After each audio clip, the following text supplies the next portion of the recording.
live from Ulinzi Sports Complex, where this afternoon basketball, where the Kenya Federation of Basketball is holding its games today, and apparently for right now we are on the last game, last game, where Ulinzi, the home owners, the guests, the people who are hosting these games will be live.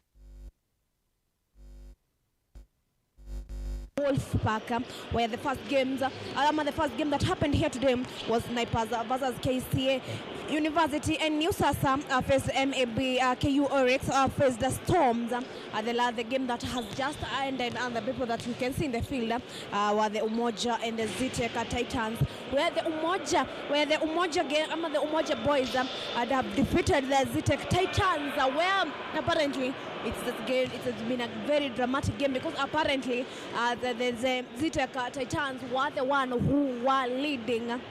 And apparently this game started the games started at 9 a.m. and now apparently the last game is Ulinzi versus UANU Wolfpack, where apparently the game the Kenya Federation of Basketball is the one that is holding these lives game. And apparently I'll be having a few interviews with the coaches where they'll be telling us about what the preparation of the game, what they expect, and apparently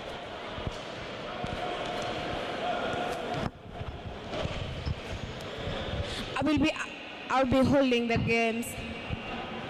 I'm coming live from Ulinzi Sports Complex, where the Kenya Basketball Federation is holding its games right here at Ulinzi Sports Complex, where apparently the game started in the morning, and apparently for now we have the almost at the last game, where the home owners, the ground owners will be Ulinzi, will they be facing the ANU Wolfpack. There's the last game that will be happening today, and as I told you, this is a 2022-2023 season, where the Ulinzi Sports Complex are the one that are holding these games, and the home owners will be taking it live from here. And apparently the games that started today started at 9 a.m. where the Snipers were facing the KCA University, where New Sasa New Sasa faced MAB. KU Oryx faced the Storms, Umoja faced the Zitek Titans, and the last game will be Ulinzi versus ANU Wolfpack, where they'll be coming live from here at Ulinzi Sports Complex. As I do the recap of the games that happened, I'll be hosting coaches, where they'll be telling us what are the expectations of the game before the game is played, what are they doing, what have they been doing, because apparently the 2022-2023 season will be having so many things, because apparently we have to know what are the expectations, and what are they be telling us about. And for now I can see I have a coach right here with me, because apparently you are very taller than me. Habari yako, nakoaje? Niko salama. Michael Oloj, Coach Nazarene University. Yes. It will be a very interesting game. We lost to them in the first leg, same venue. So today we have to win this game. How have your people preparing for this game? Pardon? How have your people been preparing for this game? We prepared well. So I know Lindsay plays a very physical game, so we have to be ready for it. We just have to toughen up. As a coach right now, are you in that tense moment, because apparently you don't know what will happen? Ulinzi at home. What do you expect? What do you expect? Even the first leg we played them at home, so it's a normal game for me. We go for a win or lose. We play our best. We give it our best. How many years have you been coaching this team? Nazarene. I joined Nazarene in it's been from 2013 till today. How have been the journey from 2013 to now? Because apparently it must have been you faced new players like every time, because apparently most of them are out of school. Like how has it been? It's been interesting. We started the team from scratch.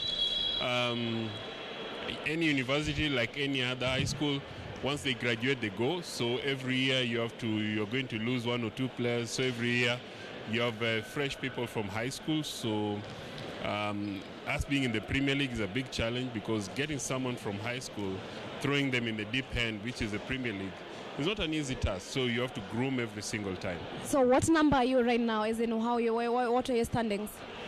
I'm not sure. I've not seen the standings, but so far we're not doing badly. We're not doing as well as I expected, but we are good. We're in course because at the end of the day, our greatest target is to make it to the playoff, and then from playoff we see how it goes. For us, it's one game at a time. So who are your strongest players, and what can you comment about them?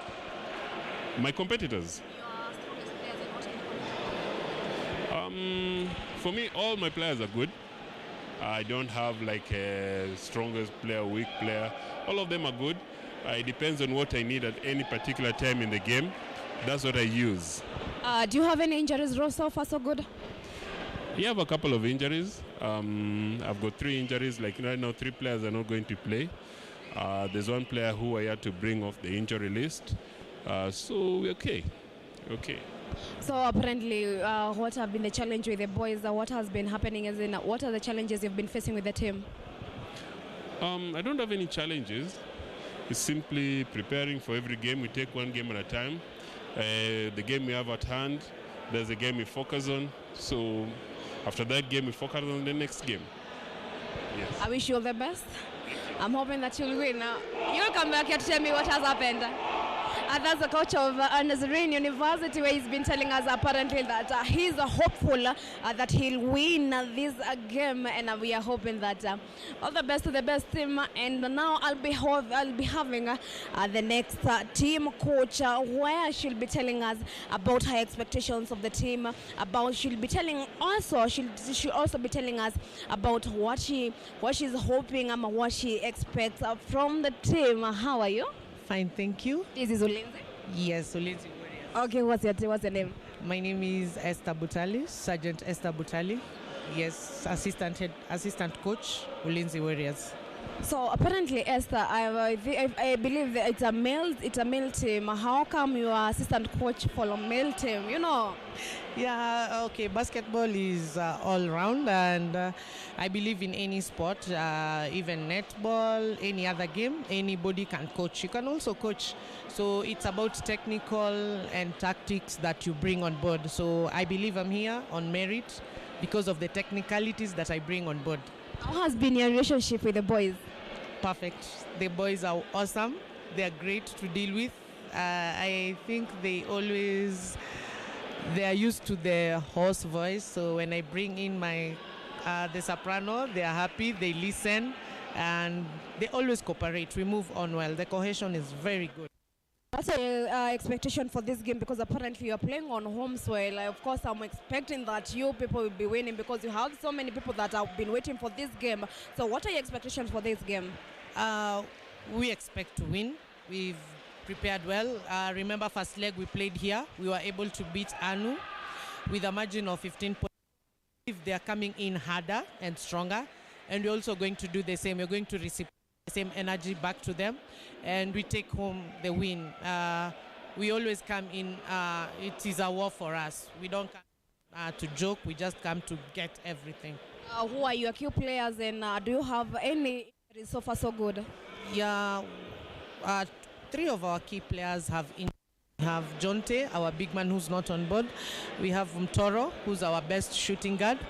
And we have Octo, Joshua Okumu. He's also our key player who has injuries, and they're not on board. But I believe the other key players like Tiberius Menya, they're going to step in and carry the team and bring the win back home. So apparently, what are the challenges you've been facing so far so good?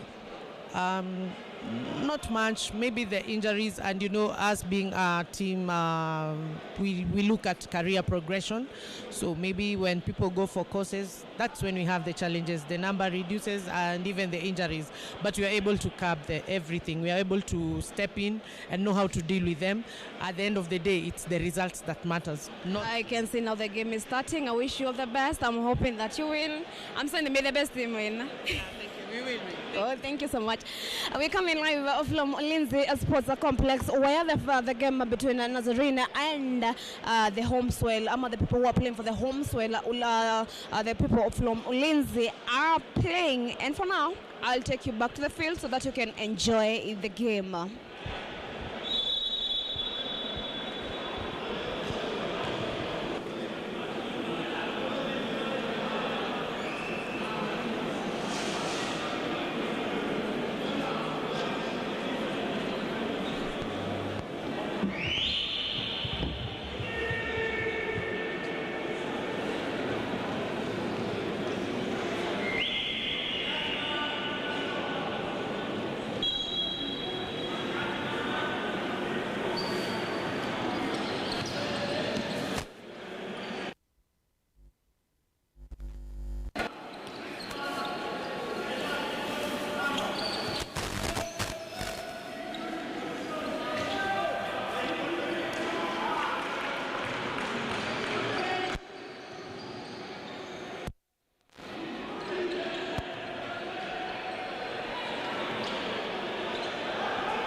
we're coming live from Ulinzi Sports Complex where the Kenya Federation of Basketball is taking place. The where basketball games are taking place.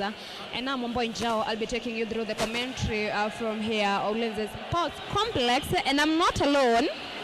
How are you? I'm very fine. How are you? Introduce yourself because you're a commentator.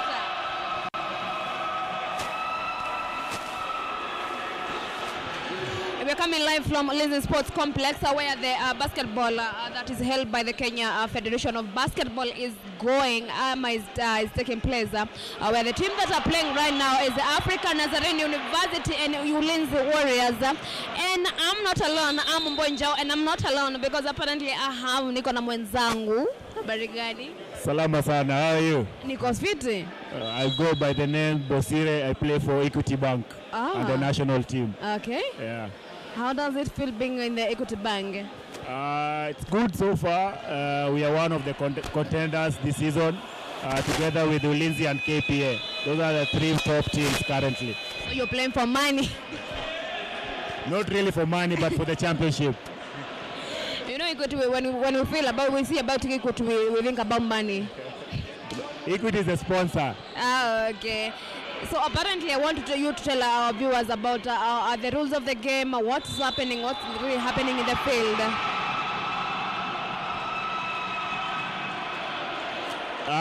Maybe the rules, you know, there are so many rules, unless I tell you as we go by what is happening live. Because currently we have two of the best teams playing. That is Ulinzi Warriors, Nazarene University. African Nazarene is one of the underdogs. They came from Division 1 last year, but they've been able to beat the defending champions, which is KPA. So they're a very good side. So we're expecting a very tough match today. So talking about the Division 1, how many leagues are there in basketball? There are 4 leagues. There is the Premier League, then there is Division 1, then there is Division 2, and then there is the NBA. So you start from the NBA, then you grow to Division 2, then to Division 1, and then to the Premier League. So in Kenya we have a division, we have an NBA. Yeah, we have NBA.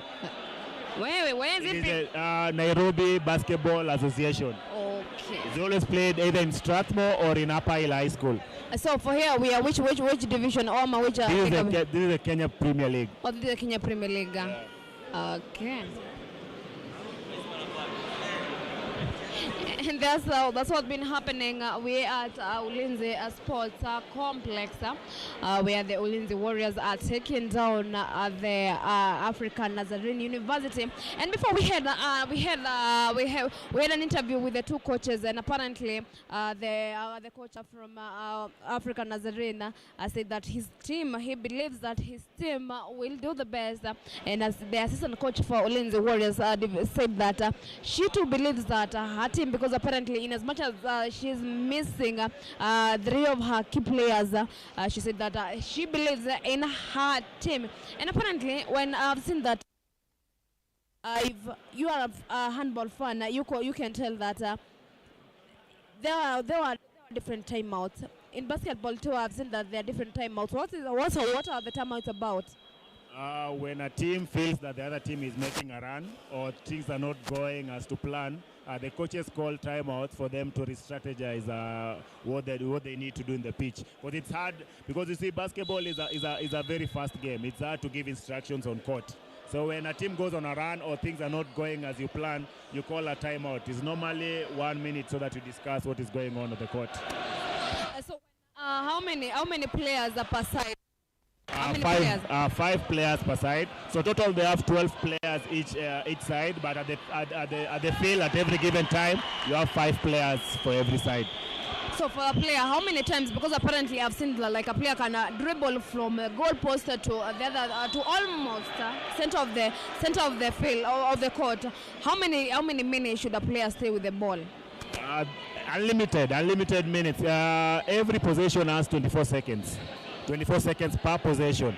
But any player, as a team, you have like 8 seconds for you to cross the court. So once you cross the court, you can utilize the rest of the 24 seconds. Once the 24 seconds elapses before you make an attempt, the possession goes to the other team.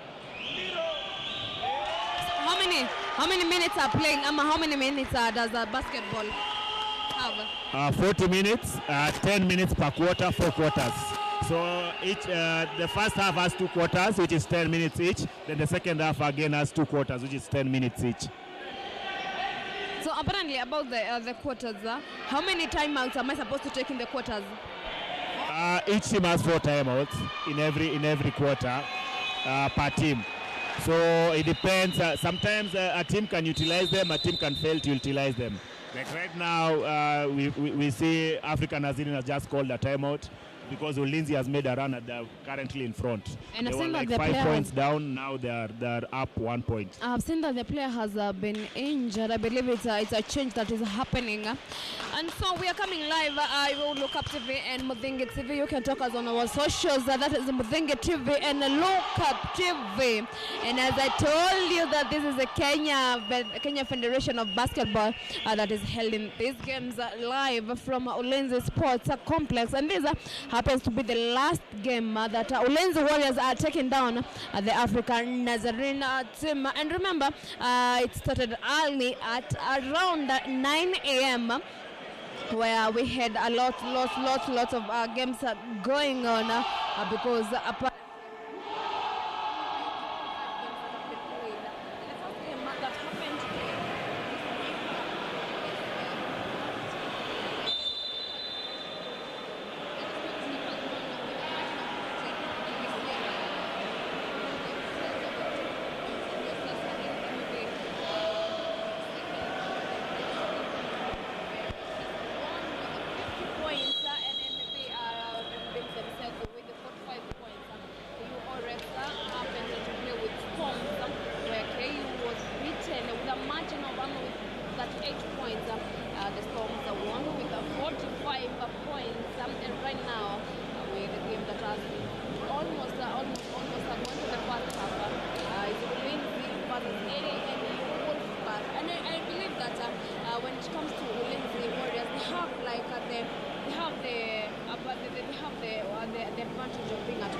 Yeah, but not really advantage because they don't train here. Maybe advantage because of the fans, because they train in Moi Air Base, not in this court. But because of the fans, you can see you have a lot of guys cheering for them. You can say they have an advantage.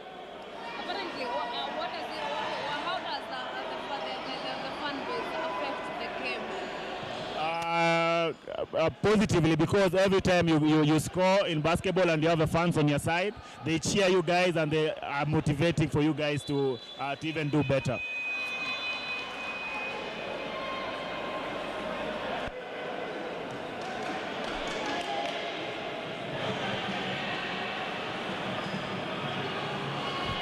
It's the Ulinzi Warriors versus the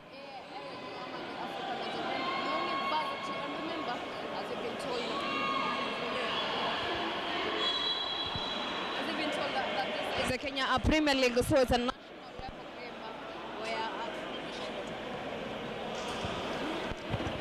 where we've been told that this game must be competitive, and it's the 2022-2023 season that is happening. And remember that the games are almost in Swahili we call it kipindi chalala salama, because apparently they both have to both of the teams have to win. And remember when the coach from African Nazarene told us that the last time they were here, they were beaten by Ulinzi Warriors. So apparently they have to do something to prove that it's not a norm that Ulinzi Warriors have to be beating them.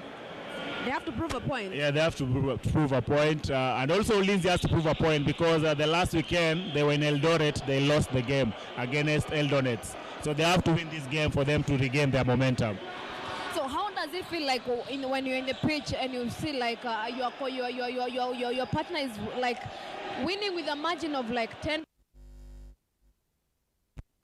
Game, we've seen teams be down even 30 points and still come back. Teams be down 40 points and even come back to the game. Sometimes you can make mistakes and go down in a game, but it doesn't mean that the game is over. The beauty about basketball, you can be down even 30 points, but you're still in the game. So long as you just utilize your possessions and come back to the game. But is there a point that a team has like like in the first playing minutes, you have like a margin of 20 points and they have come back? How does it happen? How is the magic? It's not really magic. Basketball is a game of possessions. As I told you, each team has 24 seconds per possession. So you don't utilize your possessions and the other team utilizes their possession, they will take the lead.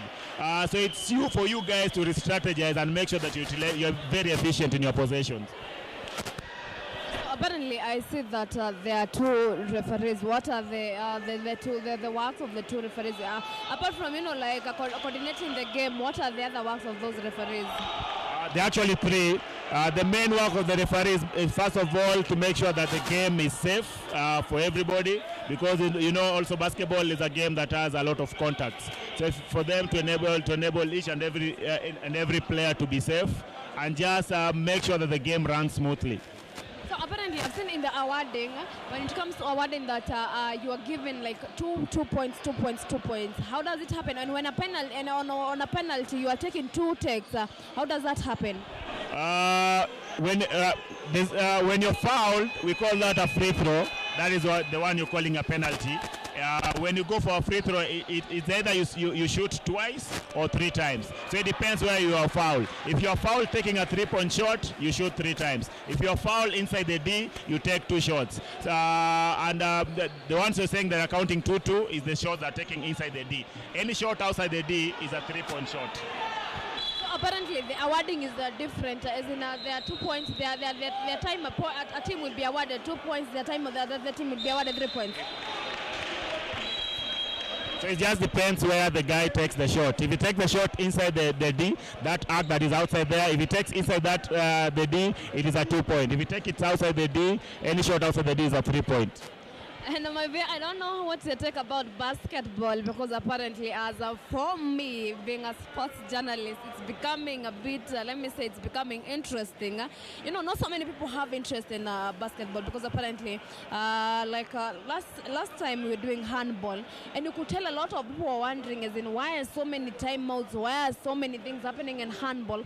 And I've realized that handball and basketball go hand in hand, because the rules that are in handball are almost the same rules in basketball. Not exactly the same, but majority of them the majority of them are similar. That's why even in high school you will find basketball players still playing handball, because the game is very similar. Even the skill set that is needed in basketball is the same skill set that is needed in handball. And there's another thing I've noted. Do you have to be tall? Do you have to be? Not really. Personally, I'm not tall, and I'm the captain of the national team. So you don't really have to be tall. It depends on the position that you play. But you call yourself short. You call yourself short. I'm 6'0", so in basketball terms, I'm short, because I've seen taller people. So, but being tall gives you an advantage anyway. You told me that there are different divisions in a basketball. So because apparently this is a Kenya Premier League.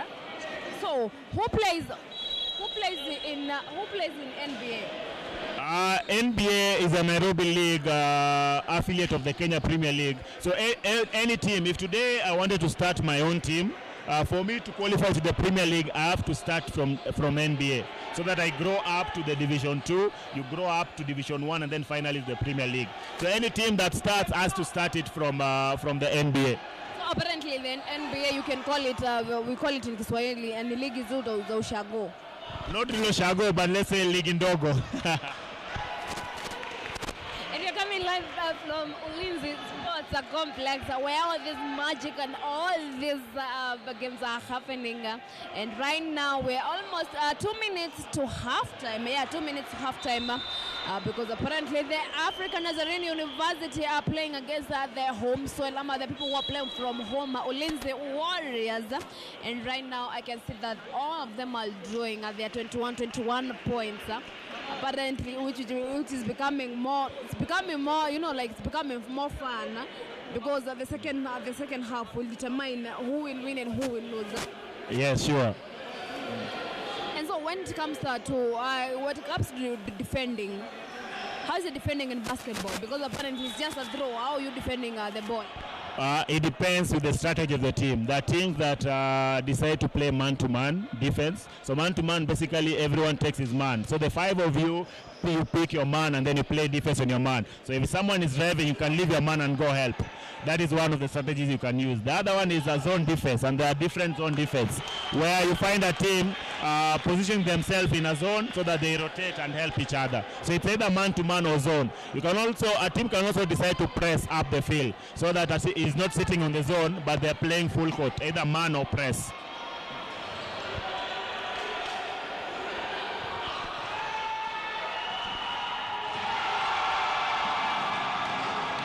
And the Ulinzi Warriors they are leading with 25 points to 21. And apparently, if you can hear the noise from these soldiers, but apparently, there's one thing I've noticed about the soldiers. They don't act like they are, they don't act that serious when it comes to these games, because apparently we had like the games, the handball. The handball games are from the soldiers, and you couldn't even tell the difference between the soldiers and the players, because apparently these people are so lively, and apparently the same thing that happened there is the same thing that is happening here, because apparently you can tell the fan base that is happening. You can tell the difference who is a fan and who is a soldier. True. Sports generally brings us together. Sports is a fun thing for everyone. So when we play, you can't really tell a student from a soldier, from a banker. So it's just it is at that particular point that we are all the same. So it's just for you to express yourself in terms of your skill set and just have fun. So roughly, how many teams are playing for the Kenya Premier League? Roughly, how many teams are playing for the Kenya Premier League? Currently, there are like 11 teams, 12 because we had more teams coming up last season. So you have 12 teams currently in the top flight, which is the Premier League. So for your team, which number did you finish at the last season? Last season I wasn't playing for Equity. Last season I was actually playing for Ulinzi. I played for Ulinzi for like 3 years, 2 years. We won my first year, we won the league, and then the second year, which is last season, we were runners-up against KPA. We played the finals against KPA. So this season is when I've gone to Equity Bank. So how has been the journey like from Ulinzi to Equity, as in how has been the journey? I would say fun and easy, because most players that are in Equity are the same players I used to play with in KPA before I went to Ulinzi. So I would say my transition has been easy because most players have played with them before. So apparently, how is the awarding in basketball? Because apparently in football you hear there's the cup. How is the awarding in basketball? It's just cups and medals. It's the same as football. So there are trophies for the winner, the runners-up, and the second runners-up, which is position 3. So all 3 teams get medals. So it depends on the position you finished. And then there are also awards for individual awards. That is the MVP and the top scorers for both the men and the women. So right now we're doing the timeout. Yeah, right now it's a timeout. How many minutes are the timeouts? 1 minute.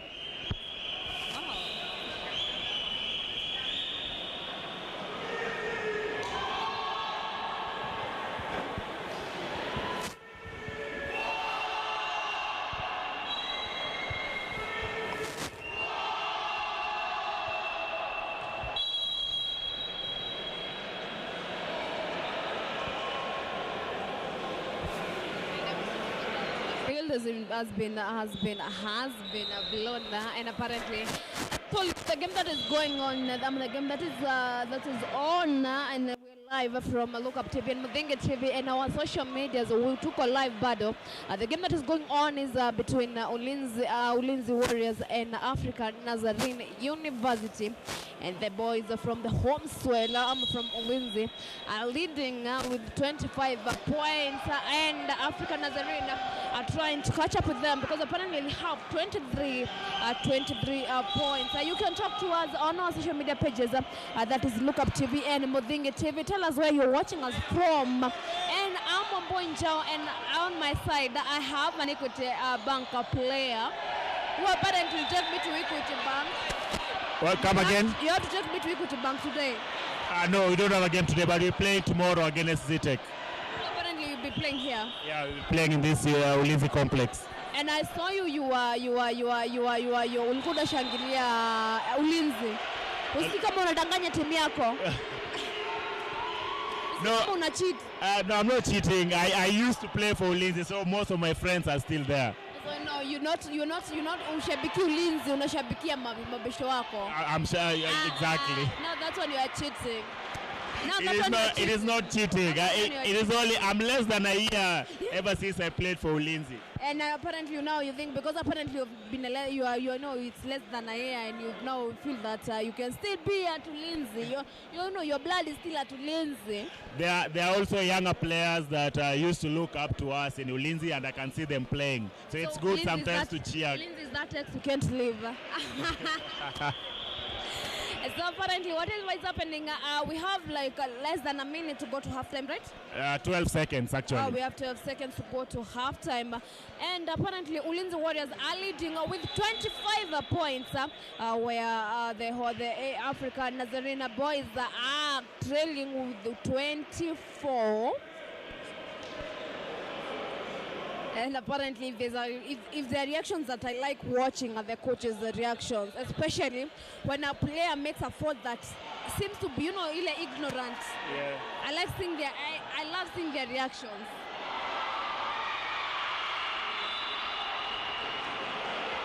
And that's how it is. Apparently we are 25-24. Mpila imetolewa kwa mdomo.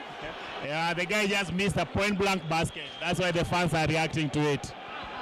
Because he missed a basket with only 1 second left on the clock. But you can just you touch the ball. Your opponent, when the opponent catches the ball from the net, there's no fault there.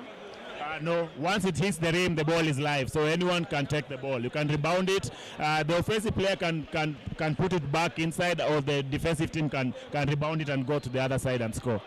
There's one thing I noticed about when in handball, when they go for halftime, the teams used to go to the different places. For this one, I've seen that they're just staying in the bench. What is really happening? The complex is not complete. So normally what happens in basketball, each team goes to their changing room. But the changing room on the other side, and they are not yet complete. That's why they are seated on the bench. So how many minutes to go to, Yeah. How many minutes? How many minutes do we have for resting? Like 10 minutes. 10 minutes for the whole half. Okay.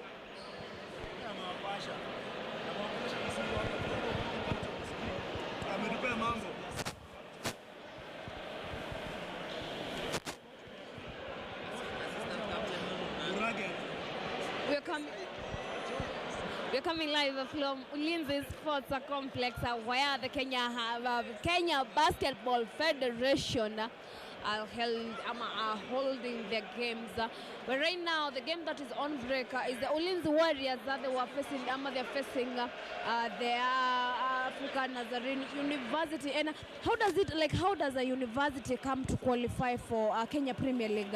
Because apparently, I believe that they should be playing for maybe Division 1 or Division 2.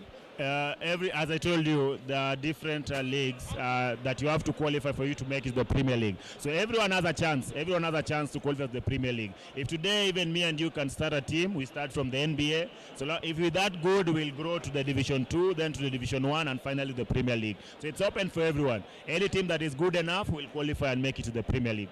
So apparently in Kenya, which is the best which is the best team, which is the dream team that every player loves watch playing for? That is neither here nor there, because we have different teams that have won multiple championships. We have KPA, which have won. We have KPA, which has won multiple championships. We have Ulinzi, which has won multiple championships. We have different teams that have won multiple championships. So I can't really pinpoint one and say that is the best. And apparently now I'm joined by the Secretary General of the Federation, where he'll be telling us about so many things about the game, and he'll be telling us more about how he planned about them, how he feels about the Premier League. Habari yako? Mzuri sana. Majina yako? Ambrose Kisoi, the Secretary General for Kenya Basketball Federation. So Ambrose, how does it feel like you being the Secretary General of the whole federation? Well, it's a challenge. We take it as a challenge, but it's also a big responsibility. So we don't take it for granted. So we are ready to take up the job. So when you say you are the Secretary General, there's someone out there who doesn't really know what you do in the federation. What's really your work in the federation? I'm the spokesperson of the federation, and I'm generally the administrator of all basketball activities within the country. So I plan and coordinate all the activities of the federation. So apparently, Mr. Ambrose, how do you feel like you playing in Ulinzi? Because apparently gaining this field is a bit one hell of a task. How do you feel being at Ulinzi right now? This environment is very conducive. We really like the court. We are very appreciative of the Ulinzi Sports Complex and the Ulinzi fraternity in general, because this is a very good facility that we are enjoying to be here. The environment is very conducive for basketball, and you can see the fans are also enjoying. Ambrose, we would like to go back to about your life. Have you played basketball? Yes. How many years? Many years. Many years back, played for about from high school all the way up to college. Yes, I did, and then I shifted to officiating. I became a referee, a national referee, then transited to a national referee for about 10 years, and then after that I have now converted to a FIBA commissioner. What has been the challenges in the journey? Because apparently that's a long journey from high school to here. How has been the journey? The journey has been challenging in terms of funding, because for somebody to grow, they really have to depend on self-finances. So it's actually a paradigm shift that we are looking forward, that very soon we want to have our mother federation and generally other people, stakeholders coming in to support people who want to grow in basketball. So we are really appreciative of the institutions that have put some effort in nurturing of the talent, and also people have also come up as individuals to support talent as self-sponsored teams. So apparently for you as a Secretary General, how do you feel about today's games from morning to now? What have you noted, what are the challenges you faced today, and what are the achievements you can take home and say that today I've achieved this and this? The games have been good. The fans have enjoyed, I could see that. And I am very happy that they are games that they have been waiting for, looking forward to, you could tell. And the game that is on is a very good game. You can see even from the scores, 25-24 at halftime, with a lot of talent. So we are really encouraging teams which are in lower division to take up play seriously, so that as the players that we have in court right now, as they exit, they can take up the positions in these high-profile teams. So what will be your advice to the teams that are trying to make it to this level? What would be your advice? Because apparently you have had that experience as a player, as a referee. As in, what will you challenge the small teams that are trying to come up? They just need to work hard and get committed. There is a general feeling that within the coaching fraternity that the players of today are not really very committed. They just need to get committed and sacrifice more than they are doing, and also check on their health. What they are taking is very important, and their lifestyle generally is very important. What you are not doing when you are not in the court matters on how you will come and perform in the court. There's a question out that's really burning the people, the players, the people who would want to come and play basketball. What's the future of basketball in Kenya? Very great, very great. Right now we are almost winding up in putting together all the categories. And you can see the senior categories are ready. We are also planning to do an under-23 tournament that we want to use to identify who is the next candidate for the senior national team. So we are going to do that very soon, and people are going to see who is the next star in the national team. So So in a game that is continuing, it's a very, very tough match between Africa Nazarene and Ulinzi Warriors. Apparently, everyone have a side. Even you have a side. So which team are you rooting for? All these are my boys. No, you can't just have all both of them. You can't just stay in a match and watch. You have to have a team. Which team are you rooting for? Now, when you take up a national position, the first challenge that you need to do is to embrace the spirit of neutralism. They are all my boys. All the coaches are my friends. I know them. I know everybody here. So I wish the best team to win. They are all my boys. I love all of them. Yes. Thank you so much for talking to us, and we are so grateful that you are here to cheer with us, and we are so happy that you're taking this task very, very correctly. Thank you so much. Thank you so much. As we're saying, as we have finished with that is Mr. Ambrose. He's the Secretary General for the Kenya Basketball Federation. And now we're taking you back to the team and where the game, the match is happening, because apparently we've gone back to the second live of the match where the Ulinzi Warriors are still leading with 25 points. And the African Nazarene are still trailing behind with 24 points. So we get back to the commentary, then I will be telling you how much who will be the winner of the game.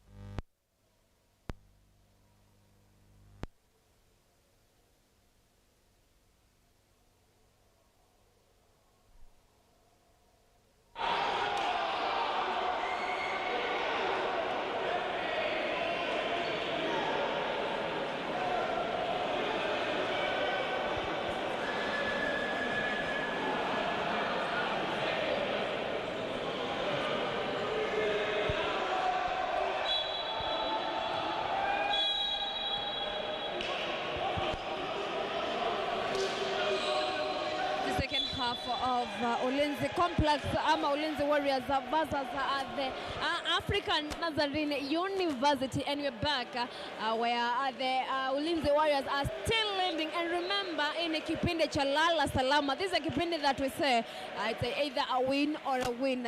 So apparently we're back on the second half. Wow, what have you noticed so far, like the few minutes they've played?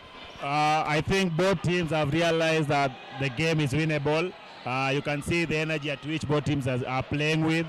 So we expect a tough match this second half. You can see even the scores are still close, which is the difference of only one point, which is half a basket in basketball. Apparently, Ulinzi are still leading. Do you feel like in as much as they're leading, they are becoming a bit comfortable? Not really. I will give it to African Nazarene University, because Ulinzi being the favorites, I will expect this game to be more than 10 points right now, but the students are really fighting to keep it close. So if it continues like this, it's anybody's game. So apparently when it comes to like the second half, is there that tension of we have to win this game because apparently this is the last chance we have? Yeah, there's always that tension, and if you're leading, it gives you that confidence as the time goes by, because as the time goes by, you get less time for you to recover if you are trailing the game.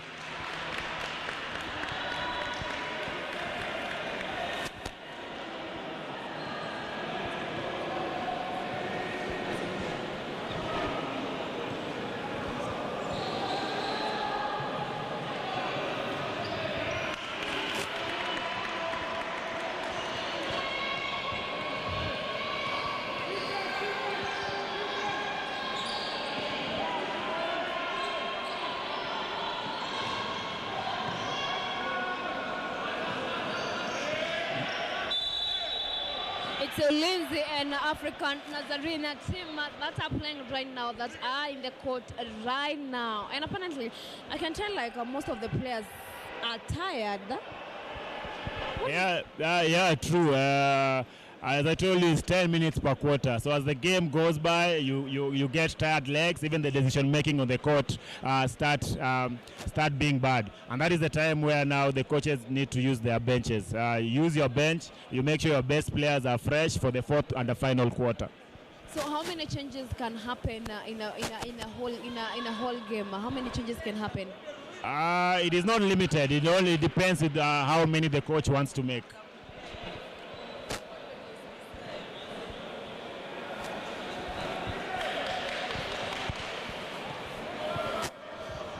Is the African Nazarene doing the shooter? And they finish the first one. They get 28 points.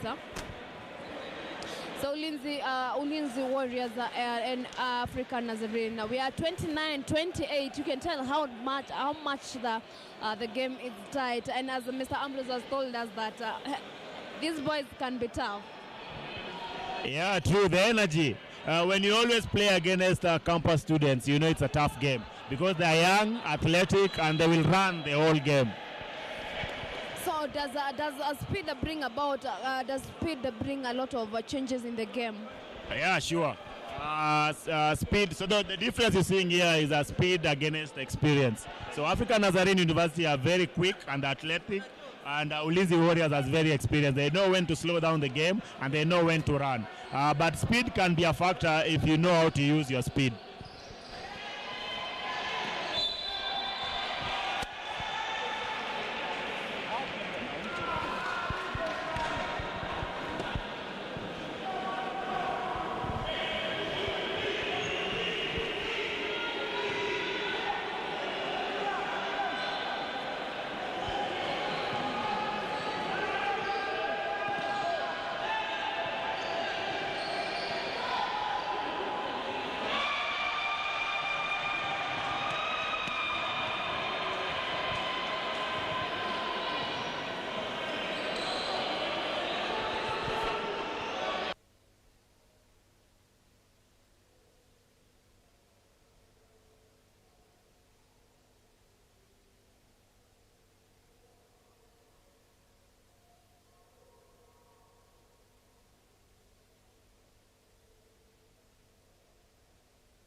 we're still coming live from Ulinzi Sports Complex where the game is at the second half.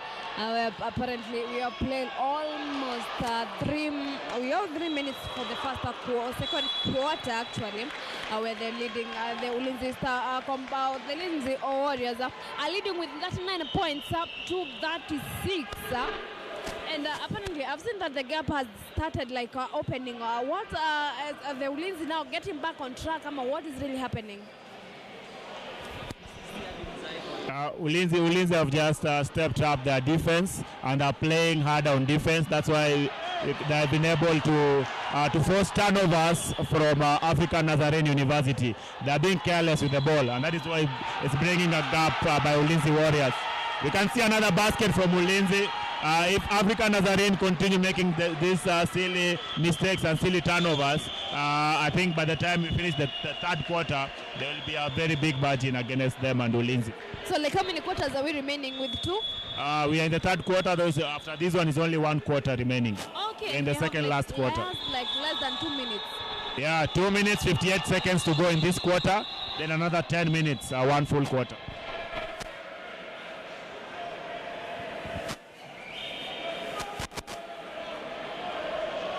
It's African Nazarene that are trailing behind the Ulinzi Warriors, and apparently we said that Ulinzi Warriors have at least a chance to win because apparently they're playing on the home soil. So we're hoping to see that the gap will be opening, and the match is getting a bit tough because apparently every team now is under pressure to win. Yeah, sure. But you see Ulinzi now going ahead by, that is a margin of 6 points. And we also see African Nazarene University making the changes of their point guard. So even the coach has realized they're making a lot of mistakes on the floor. What has really changed with the African Nazarene team? They seem like they have been disappointed. Their faces. If you can read about their body language, you can tell like they seem like they are so they're so disappointed right now. Yeah, sure. When the coach changed their point guard, their starting point guard was on the bench for like 10 minutes, and I think that is where Ulinzi realized and put a lot of pressure on them, and they also succumbed to the pressure because they are making turnovers. Right now, their starting point guard has come back. Let us see if we will see a different African Nazarene in the last 2 minutes 58 seconds. So when I've realized that the time has stopped, like the clock has stopped clocking. As in, when you go for a timeout, you don't have to, the time stops. What really happens? When you go for a timeout, the time stops. Every stoppage, if you're inbounding the ball, the time stops. If you're shooting the free throws, the time stops. Every time a referee blows his or her whistle, the time stops. It's a bit a challenging game because apparently when most of us, most of the people, let me talk about most of the people I used to play, used to watch a football, and now they're wondering. I can see like in both teams they are ladies and it's a men team. As in, how does that happen in basketball? Like the Ulinzi Warriors, the assistant coach is a lady. In African Nazarene too, I can see like the assistant coach too is a lady. As in, what really happens? The lady is good. The Ulinzi lady plays for Equity Bank ladies team, and the African Nazarene ladies assistant coach also plays for the African Nazarene team. So they are also ladies. There are also ladies teams, and in basketball, each and every individual is free to go for the coaching clinics so that you can qualify to be a coach. So apparently we are like 2 minutes to the fourth quarter, and you can tell that the pressure is still so on and it's still so high with these teams.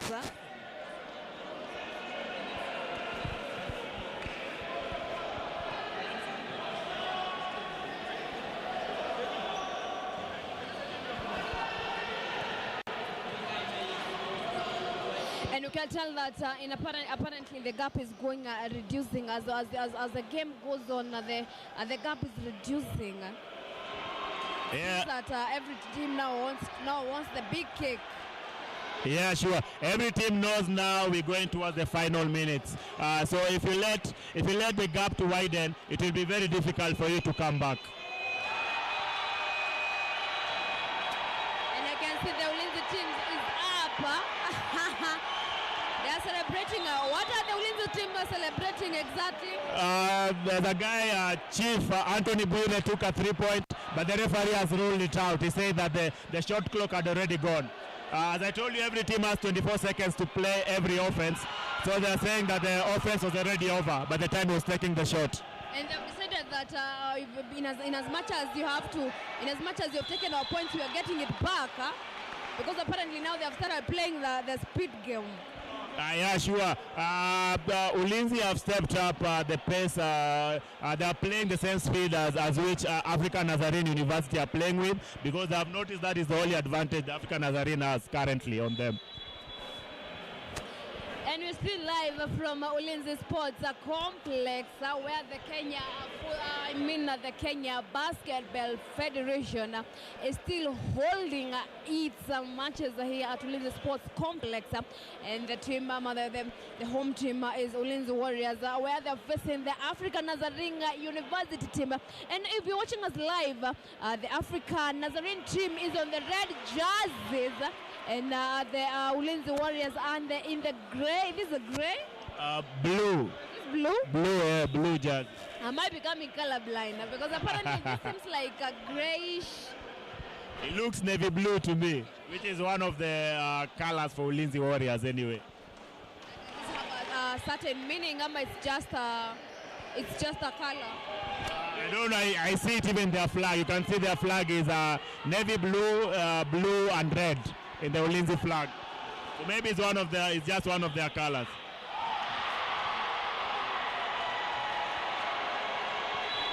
And I'm telling you, the fun that is right here at Ulinzi Sports Complex is mad because apparently the Ulinzi Warriors are still leading. And you can imagine the happiness the fans have right now at this court because it's a basketball court that Ulinzi are taking down African Nazarene. Na tunasemanga mchezea kwao hutunzwa.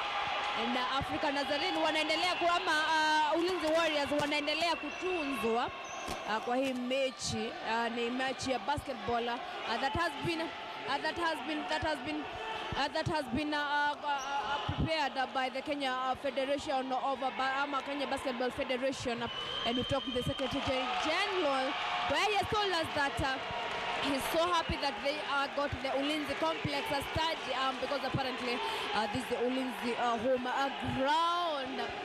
So apparently we have started the fourth quarter now. Yeah, we're expecting the fourth quarter, but they still have 1 minute to go. And African Nazarene leaving the pedal off the gas because they see Ulinzi now taking an 8-point lead.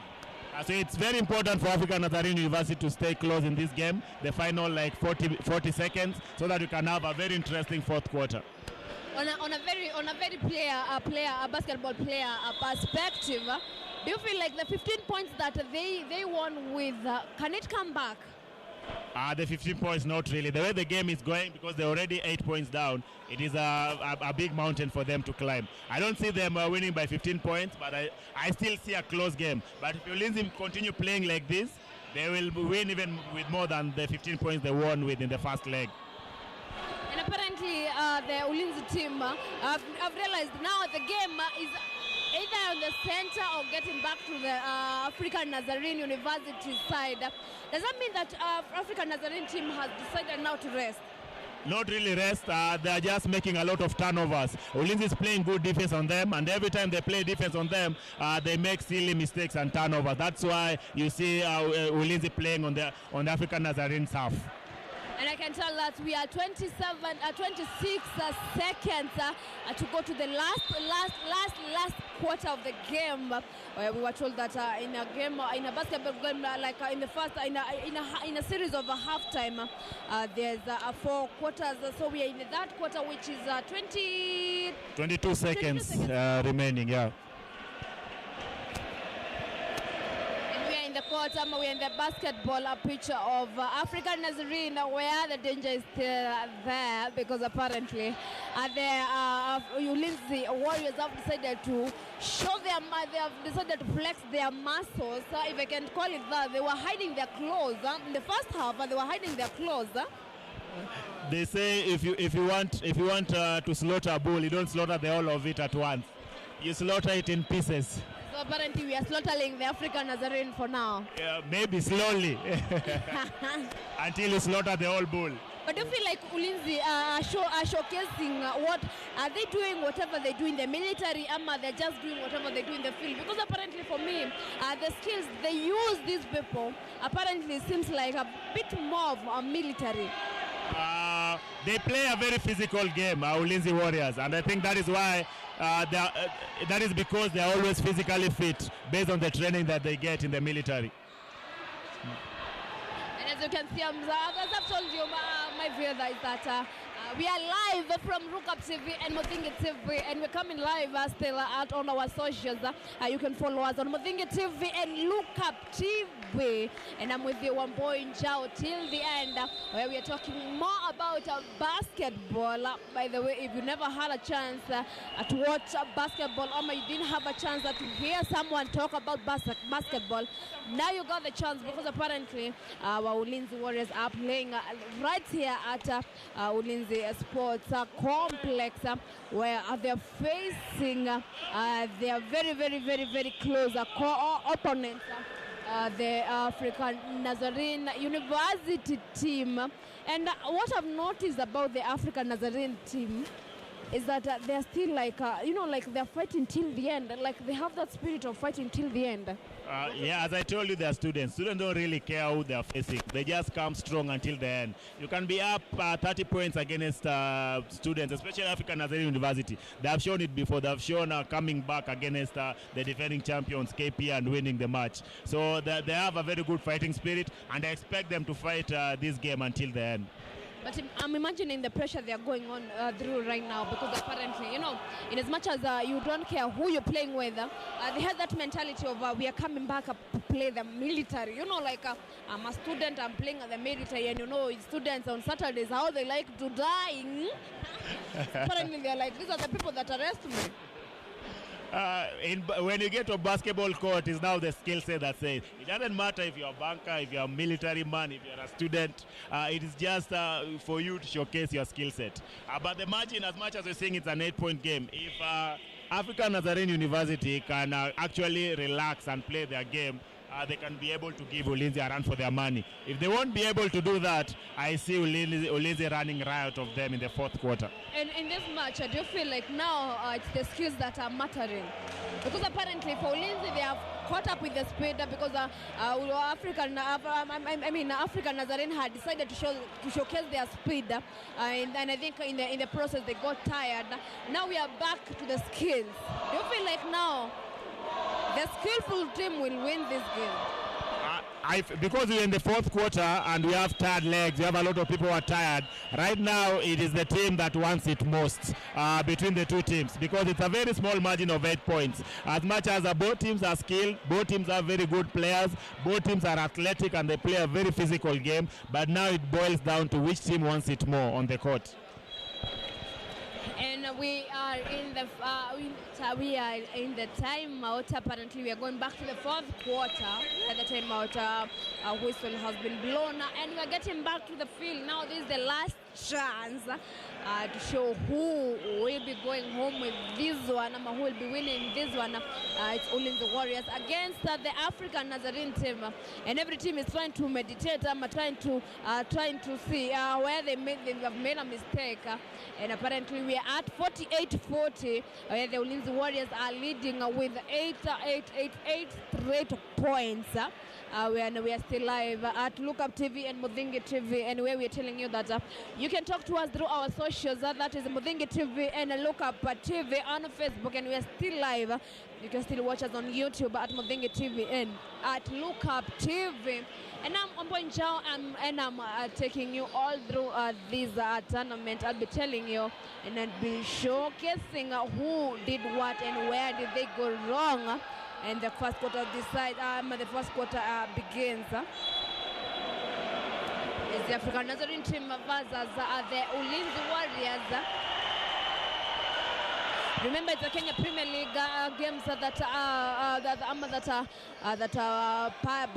proudly brought to you by the Kenya Basketball Federation. And we had a chance to talk to the Secretary General, where he had told us more about the game that is happening and what he has been doing and why he's been preparing these games. It's a score for Africa Nazarene team.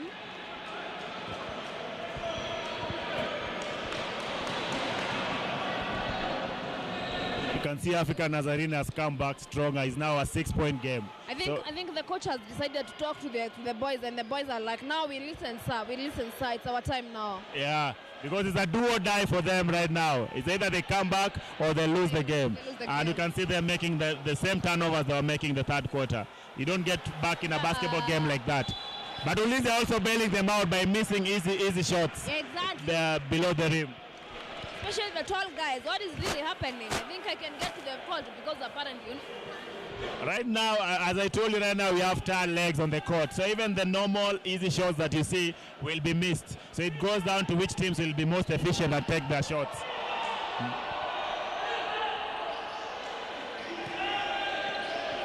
The African Nazarene team is wearing the red jerseys where they have decided... in basketball, do you call them jerseys? Yeah, we call them jerseys. Okay. So they're wearing the red jerseys, and the Ulinzi Warriors are wearing the navy blue. You told me that's navy blue? That is navy blue. Unless you are both colorblind.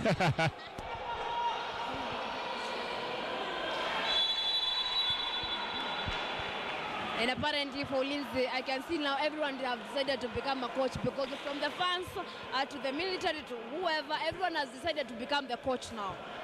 Yeah, they say the game is always easy when you're outside, but when you're inside the pitch, the game becomes tough all of a sudden. So when you're outside, everyone knows a lot of basketball and everyone becomes a coach. But when it comes down to executing what you're telling guys, it becomes a little bit difficult. And I can tell now in the fourth quarter, like every team seems to be worn out for now, but African Nazarene, I believe that they have started now coming back, because that's a score for them. It's 44-48.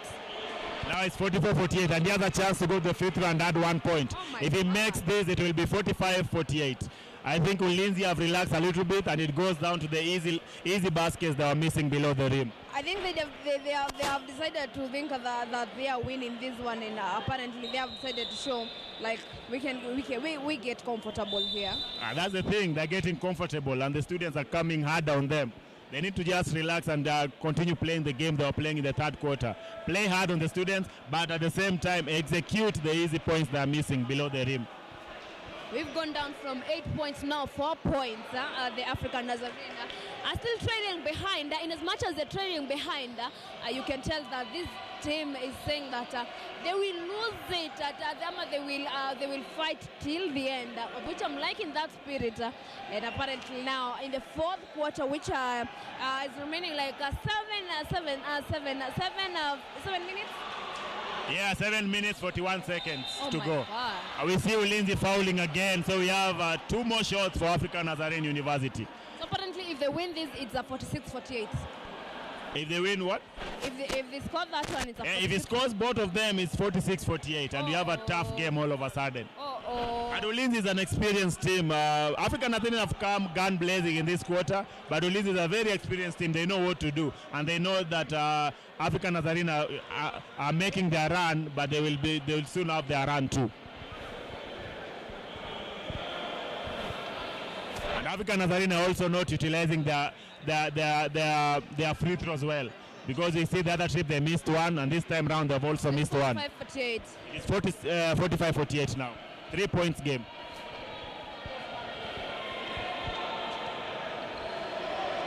It's 48-45, and as you can tell, the African Nazarene team has decided that we are coming back for this, because apparently we have come down from 8 points now, 3 points. And I'll see if the Ulinzi Warriors will decide to open the gap, because apparently that's only the thing that will save them, and they open up. It's a 51-45. It's supposed to be 51 or 50? 50-50, made a 2-point shot. Okay, now it's a 5 points difference.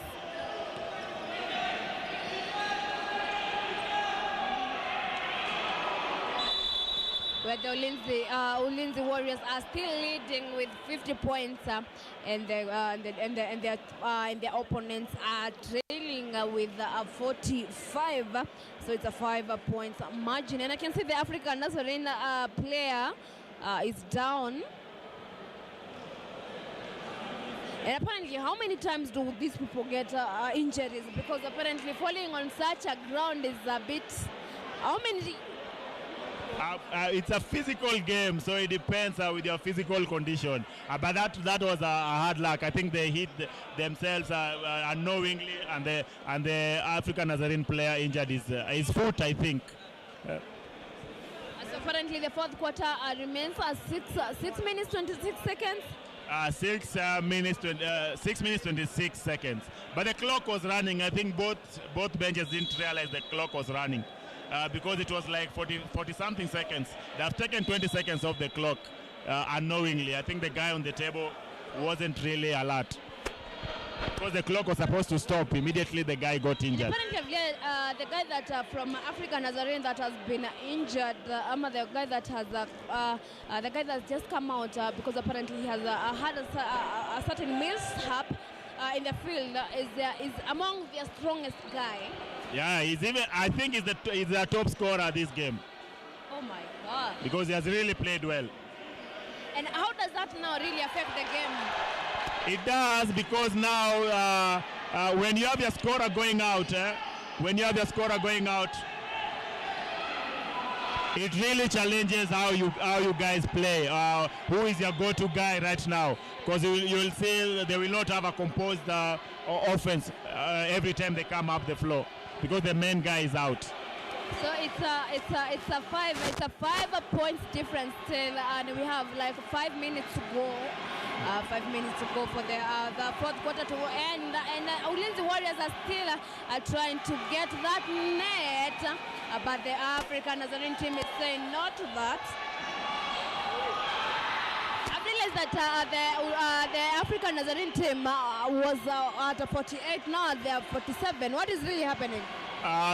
The table had counted it as a 3-point, but it was a 2-point, so they reduced 1 point. Oh, no, they have to change it. Yeah, they had to change it. And the Ulinzi Warriors are still doing their magic as kama kawaida. They are opening the margin, and I'm hoping that they will be able to maintain that, because it's 54-47 now. As I told you, Ulinzi is a very experienced experienced team. Right now, when the game is on the line, is when the experience now comes to show.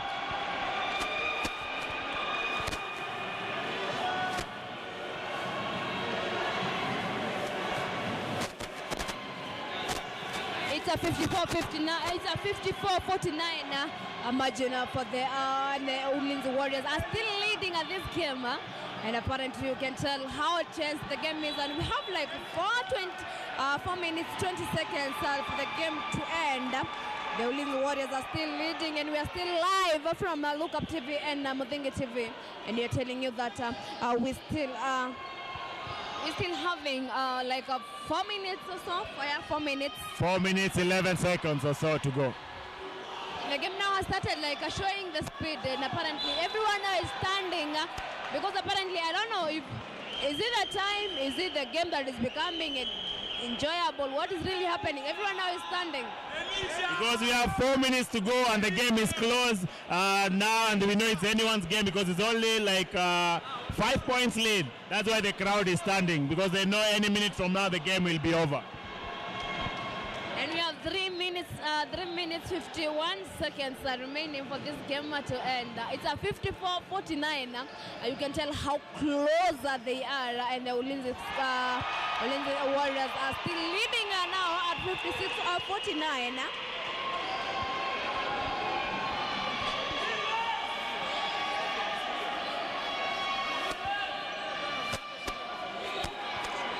I think the Ulinzi Warriors have decided now that to be safe, we have to open up the gap. Yeah, they're really playing hard. They have taken a 7-point lead, and that they don't seem like they're letting the African Nazarene University students to get easy baskets. It will be a little bit tough for the African Nazarene to get back to this game. And we see now Africa Nazarene bringing back their scorer with 3 minutes 22 seconds left. Let's see what they'll have to do in this remaining time.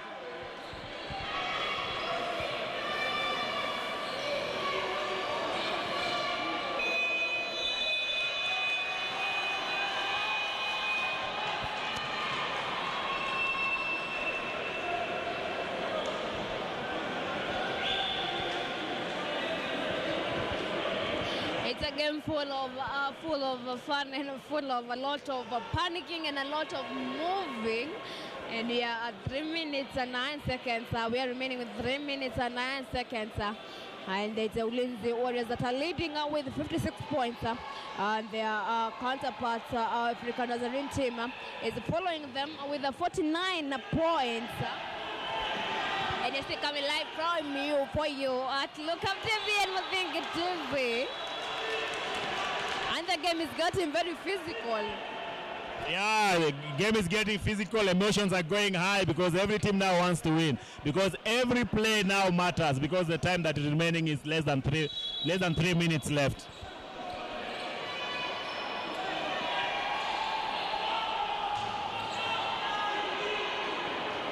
And the Ulinzi Warriors, I don't know if they're show, you know, like the show of like, yeah, we can do this, we are in the home soil, you know, like they're doing this thing, the swag.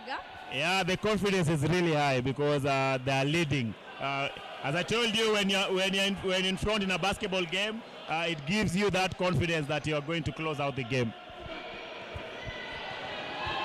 It's 2 minutes, 17 seconds left for this game to be, we call the final whistle. The Ulinzi Warriors are still leading with 56 points and their counterparts, the opponents, following with 49 now. So it's like a margin of 5 points. 7. 7 points? Yeah, 7 points. Ah, nice. Those are a lot. 2 minutes, 11 seconds is a lot of possessions. I think every team will have like 4 possessions. So the Ulinzi Warriors, it's most probably they use the defense tactic. Yeah, slow down the game when they have the ball, but make sure that Africa Nazarene are making hard decisions when they have the ball. And we have less than a minute to go, and the Africa Nazarene are still trying. Yeah, they've just made a basket. Now it's a 5-point game now. Oh my God.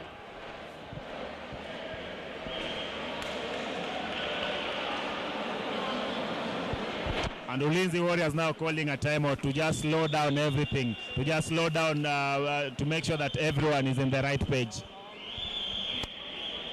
And it's a timeout, and we have less than 2 minutes, because apparently we have 1 minute and 48 seconds.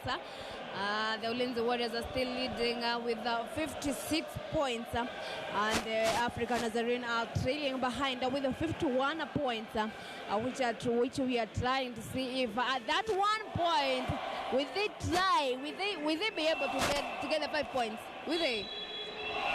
With the way Ulinzi is playing, I don't see them getting those 5 points. But it's a basketball game. Anything is possible. It depends on how Ulinzi will defend them, and it also depends how Ulinzi will play their offense. Because if they slow down and utilize their seconds well, the Africa Nazarene, as athletic as they are, they will not be able to go for fast breaks. If they don't utilize their seconds well, you can see Africa Nazarene, because it's just 2 possessions. The team that makes the next basket gathers momentum to close the game. So it depends on the team that will score the next basket after this timeout. So should Africa Nazarene still hope for something? Because apparently now, team back after the timeout. We're back now from the timeout. Should they hope for something? 1 minute 48 seconds is a lot of time in basketball. It's time that is equivalent to score even 10 points. What do you mean? It only depends how you'll play your defense, make stops, and be efficient offensively.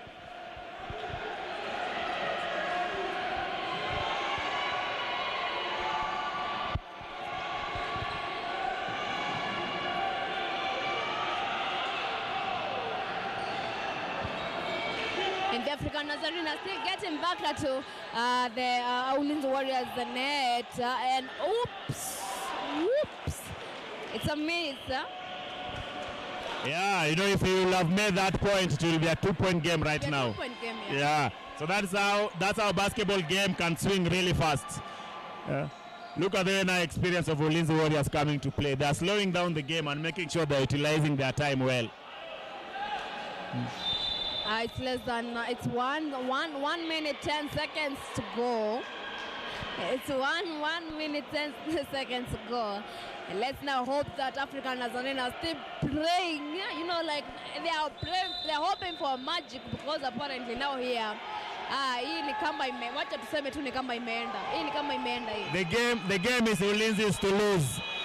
It is just for them not to make any silly mistakes and that they will win the game.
It is now a 3-point game. And the African Nazarene have started showing what they can do in the last minute. We have like 45 seconds left. Ulinzi have to really score in this possession or else they're in trouble.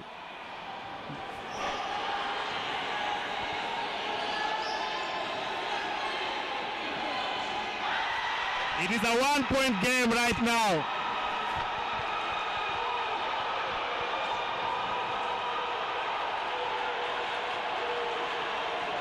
And the African Nazarene team is coming back hard. It's coming back very, very, very hard. And as you can see, we are having a lots of tension and panicking because apparently we got only 16 seconds left.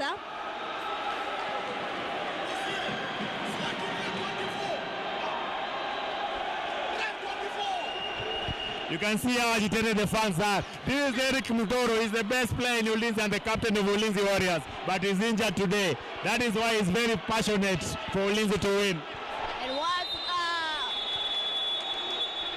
And the game has become a lot of, there is a lot of drama in this last game. Actually, the contest is Ulinzi are saying the ball that he threw was a 2-point, but the table has recorded it as a 3-point. So the game is tied right now. It's 56-56.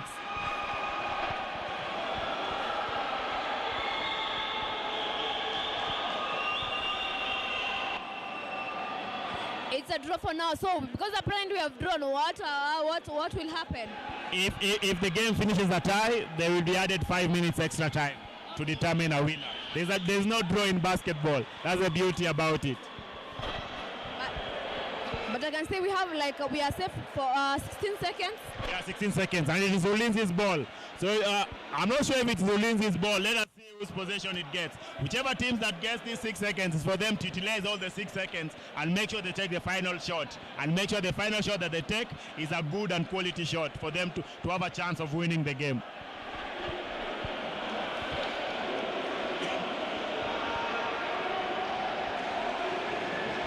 It's a draw for our Ulinzi Warriors and African Nazarene team, and as we have said that our African Nazarene team was very safe and has decided to show how safe they can be.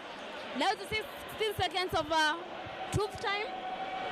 Yeah, 16 seconds remaining to the end of the game. Whoever makes a basket right now, we can call it the game. It a win. Yeah. It's a draw. But basketball is fun. If they don't utilize all the 16 seconds, you can still score and use even 5 seconds. Another team will come back and score. As I told you, when Ulinzi was up 7, I told you those are very, very, very few points in a basketball game.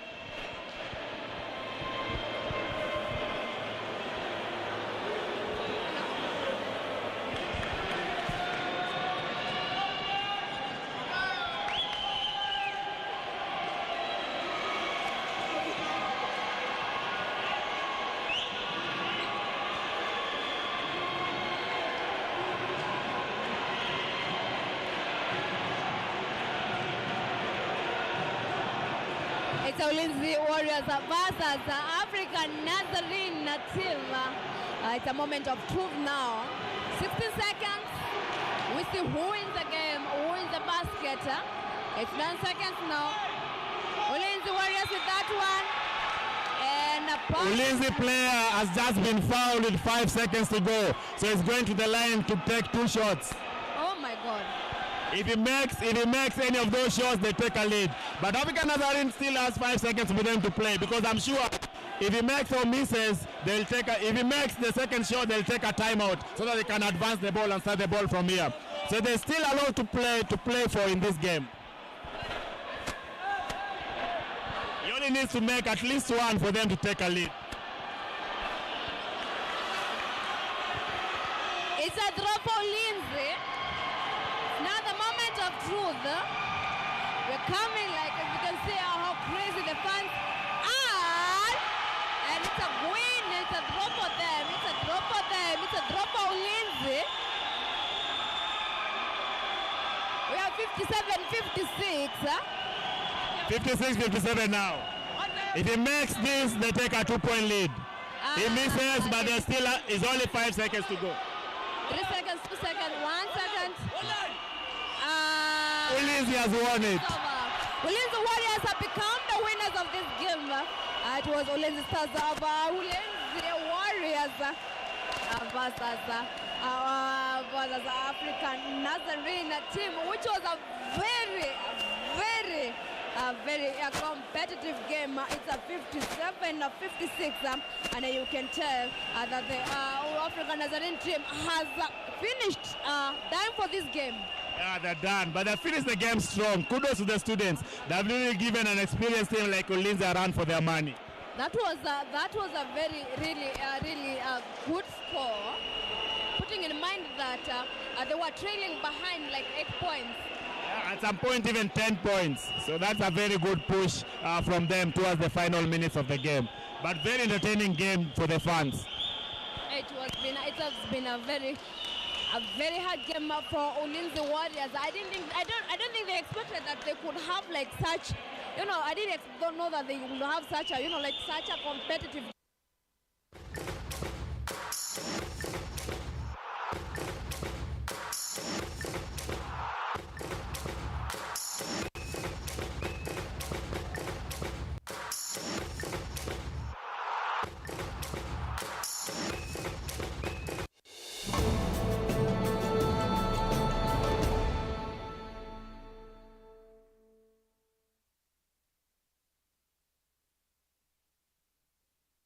Ronaldo. Oh, genius! Absolute genius! It's November 2022. You haven't seen it